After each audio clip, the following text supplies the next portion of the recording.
pense que je l'ai à un moment donné parce qu'il a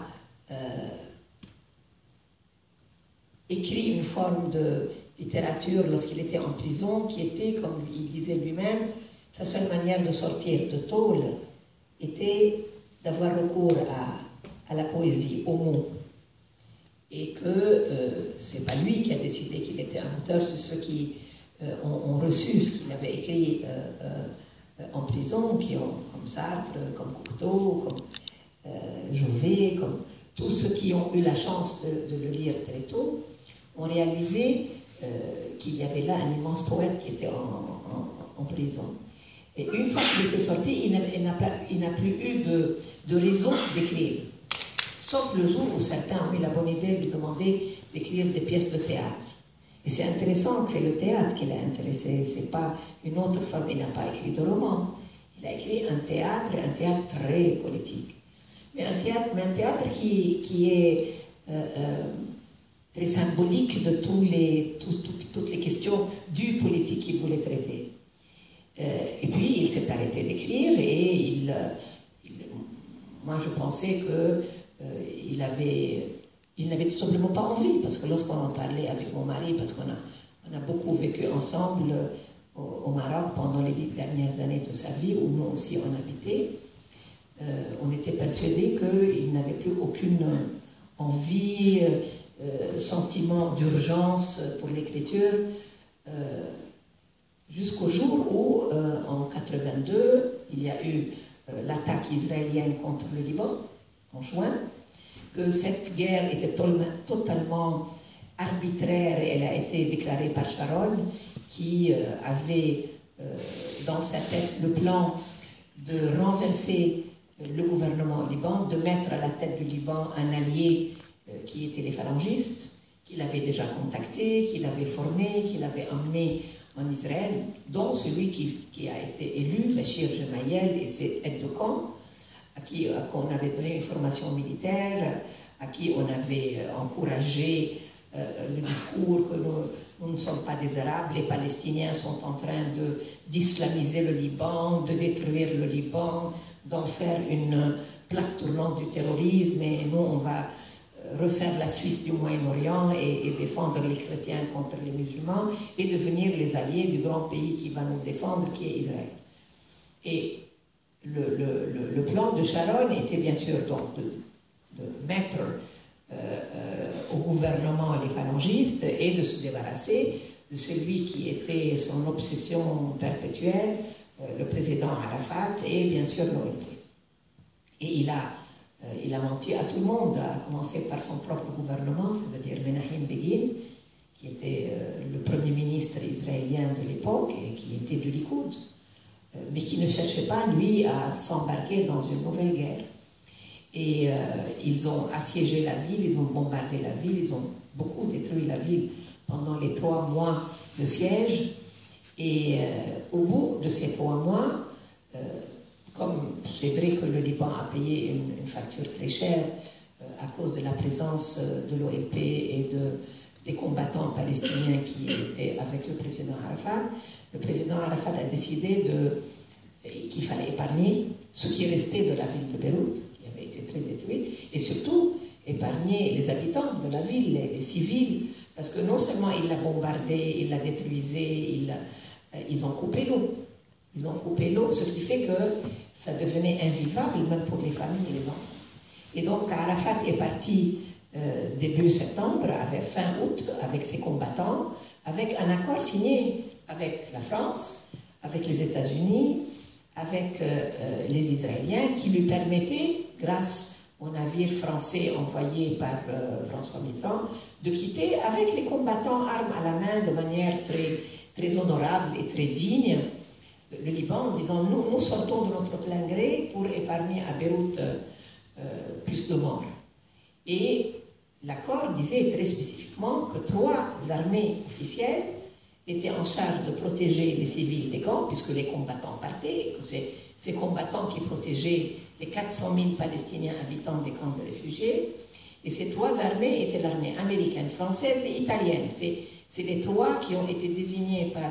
les autorités libanaises et françaises et américaines pour protéger les camps.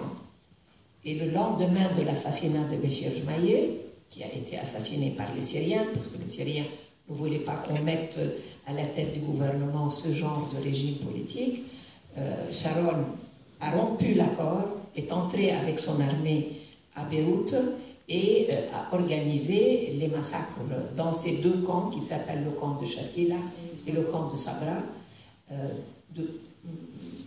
mainly en anglais, de surtout les femmes et les enfants, puisque les combattants étaient partis avec Arafat. Donc ce massacre a été surtout un massacre dont les victimes étaient des familles entières, de gens qui n'étaient pas armés, qui avaient remis leurs armes au gouvernement libanais. Même les chevaux ont été assassinés. Et aussi beaucoup de Libanais qui habitaient dans ces camps, parce que nous sommes au Liban, donc il y a des Libanais qui habitent avec les Palestiniens. Et donc, moi j'ai fait une enquête dans le camp juste après, et j'ai vu avec Jean des victimes libanaises, des femmes éventrées avec des poignards, qui avaient encore la carte d'identité libanaise dans la main ouverte pour leur dire « nous sommes Libanais ». Et ils ont quand même assassiné en leur disant « pourquoi vous êtes, donc vous vivez avec les Palestiniens ». En tout cas, pour vous dire que Genet, qui donc était un très bon ami, était très proche, et qui était déjà très malade, avec une récidive de cancer à la gorge, lorsqu'il a appris qu'après les 3 mois de siège, je pouvais revenir et que j'avais décidé de rentrer au Liban par la Syrie, puisqu'il n'y avait pas encore d'aéroport ouvert, a décidé qu'il fallait qu'il y aille. Et lorsque je l'ai décidé quelque chose, personne ne pouvait lui tenir tête. Même s'il n'arrivait pas à marcher, il n'arrivait pas à avaler, il était mourant, mais il était décidé à aller au Liban. Et on est parti au Liban, par le biais de la Syrie. De Syrie, on a pris un taxi collectif, parce que tout ça, c'était encore sous occupation militaire israélienne. Et on est arrivé donc à Beyrouth vers le 10 septembre, et les massacres ont commencé déjà le 13 septembre. Et comme il n'y avait plus de responsables de l'OLP, puisqu'ils étaient tous partis avec Arafat, on est venu me prévenir très tôt qu'il y avait un massacre pour que je prévienne le président Arafat et les responsables qui étaient partis. Et moi, le lendemain, donc j'ai été pour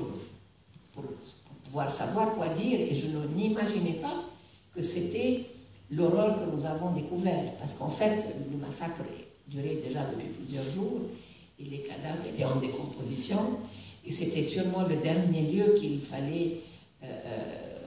où il fallait amener quelqu'un comme Genet qui était malade et vieux. Mais c'est vrai que le fait d'avoir été pendant ces 4 heures, puisque le texte s'appelle 4 heures à Châtillon, on a vraiment passé 4 heures, en tout cas le premier jour, a comme bouclé une boucle dans sa vie. Ça veut dire la ramener